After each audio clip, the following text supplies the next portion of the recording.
السلام عليكم ورحمة الله وبركاته، اللهم صل وسلم وبارك على سيدنا محمد وعلى آله وأصحابه أجمعين. ازيكم يا حبايبي عاملين ايه؟ ازيكم يا أحلى اخوات؟ تعالوا بقى نعمل أحلى كبد وقوانص معانا بطريقة وبتكات أم ملك. تعالوا أقول لكم احنا بنعملها ازاي. أول حاجة هنجيب الكبد ومعانا كمان قوانص وهنغسلهم كويس. لازم إن احنا نغسل كل حاجة لوحدها ونعمل لها محلول النقع. طبعا محلول النقع إن شاء الله هنزلكم كمان في فيديو كده قصير كده صغنون كمان.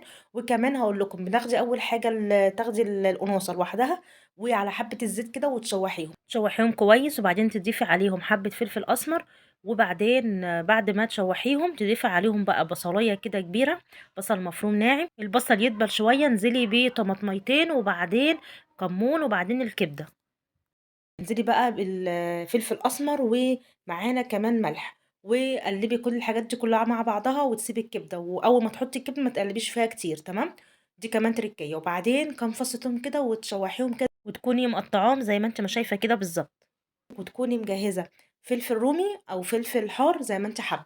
طبعا بتسيبي الحاجات دي كلها تقلبيها مع بعضها كده، وبعدين تروحي مزودة حبة مية وتوطي عليها وتاكلي أحلى كبد وقوانص. وما تنسونيش بقى في اللايك واشتركوا في القناة.